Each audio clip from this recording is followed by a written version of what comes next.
ஹாய்ங்க. Santhosh bed life அப்படிங்கிற என்னோட YouTube சேனலுக்கு உங்கள் எல்லாத்தையுமே நான் வெல்கம் பண்ணிக்கிறேன்.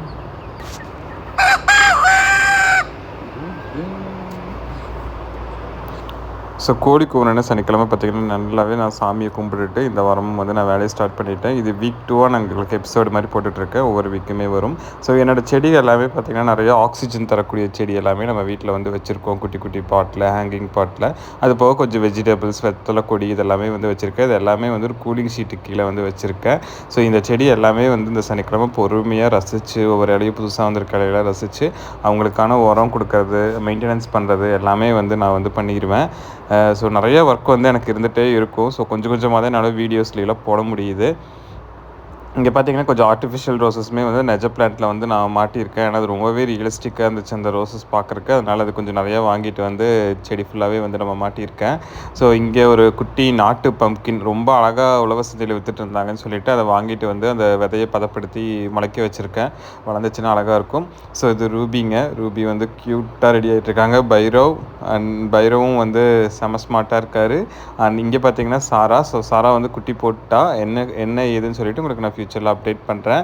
ஸோ இது பார்த்திங்க அப்படின்னா இப்போ நான் எங்கே இருக்கேன்னா கோழி கூண்டுக்குள்ளே வந்து உட்காந்துட்ருக்கேங்க. ஸோ கோழி கூண்டுக்குள்ளே வீக்லி ஒன்ஸ் வந்து அந்த நான் தேங்காய் நாரெலாம் போட்டிருப்பேன். அதை வந்து ஃபுல்லாகவே வந்து இந்த மாதிரி ஜல்லடை வச்சு நல்லா அந்த கட்டி கட்டியாக இருக்கிறது எல்லாமே வந்து நான் ரிமூவ் பண்ணிடணும். அதை ரிமூவ் பண்ணி அதை வந்து நான் மேன்யூராக யூஸ் பண்ணிக்குவேன் செடிக்கு. அப்படி கட்டி கட்டியாக இருக்கிறத எடுக்காமல் விட்டுட்டோம் அப்படின்னா அதில் புழு வச்சிரும். ஸோ இதெல்லாமே வந்து இந்த மாதிரி கட்டியாக இருக்கிறதெல்லாம் எடுத்துகிட்டு அதை வந்து நான் நீட் அண்ட் க்ளீனாக வந்து வச்சுருப்பேன் கோழியெல்லாம். ஸோ கோழியெல்லாம் நீங்கள் லாஸ்ட் வீக் பார்க்குறக்கு இப்போ கொஞ்சம் வளர்ந்துருப்பாங்க. ஃப்யூச்சரில் இவங்க முட்டை போடுறது அது எல்லா வீடியோமே நான் வந்து உங்களுக்கு அப்டேட் பண்ணுறேன் ஃப்யூச்சரில். ஸோ இப்போ பார்த்தீங்கன்னா நெக்ஸ்ட்டு வந்து செடிக்கெல்லாம் உரம் கொடுக்கறக்காக டிஏபி அப்படிங்கிற ஒரு உரம் வந்து நான் எடுத்திருக்கேன். ஸோ இது கோழியோட உரம் வந்து ஆல்ரெடி நான் உங்களுக்கு ரெண்டு பேஸ்கெட்டில் காமிச்சிருந்தேன். ஸோ அதெல்லாமே கொஞ்சம் கொஞ்சம் போட்டுவிட்டுட்டேன். அது போக 2 வீக்ஸ் ஒன்ஸ் வந்து ஏதோ ஒரு ஃபெர்டிலைசர் வந்து நான் கொடுப்பேன். ஸோ இந்த வீக் வந்து டிஏபி கொடுக்குறேன். நெக்ஸ்ட் வீக் வந்து பஞ்சகாவியா அப்படிங்கிற ஒரு நேச்சுரல் உரம், அப்புறம் மண்புழு உரம் கொடுப்பேன் 2 வீக்ஸ் ஒன்ஸு. ஸோ ஏதோ ஒன்று நம்ம தொட்டியில் இருக்கனால இவங்களால நேச்சுரலாக போய் அதற்கான சத்தெல்லாம் எடுத்துக்க முடியாது.